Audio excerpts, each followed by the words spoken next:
Hi, my name is Mathilde. I'm an Aviation Security Analyst with Osprey Flight Solution, and I will be delivering this week's update. Since last Thursday, the Osprey system has registered a total of 8,481 incidents, and the analyst team has published 32 alerts, of which 10 were critical. As Russia pursues its military offensive, numerous NATO members and additional Western countries have continued to supply Ukraine with defensive military equipment, including anti-aviation weaponry. We are monitoring this issue, particularly with regards to concern over the potential control and proliferation of this equipment, depending on how the conflict progresses.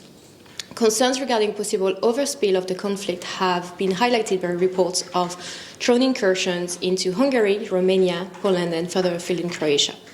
Most of these countries, as well as Slovakia and Germany, have issued notices regarding flight restrictions resulting from Ukraine-related military activity. The Iranian IRGC claimed responsibility for the launch of short-range ballistic missiles in airball in Iraq on the 12th of March, targeting an area near the US consulate, which is under construction, although the US stated this was not the target.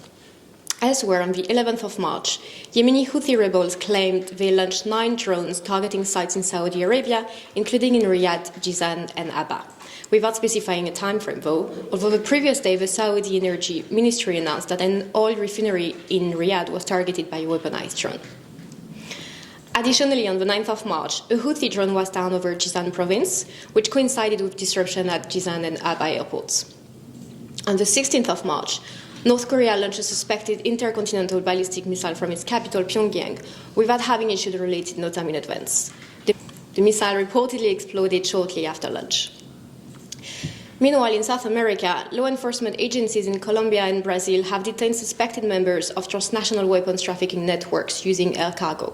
One was transporting firearms from the US to Colombia using Bogota's airport as a transit point, while the other was smuggling weapons from the US to various locations in Brazil.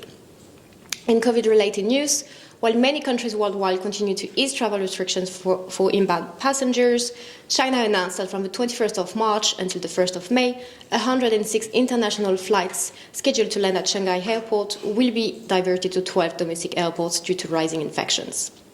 Meanwhile, various airports countrywide have already experienced domestic flight cancellations. On another note, staffing issues at Worcester Airport in Massachusetts meant nobody was available Monday evening to help passengers disembark from a flight from New York City, leaving them stranded on the tarmac for 45 minutes. Osprey's analyst updates will be coming to an end this month, but please join us again next week.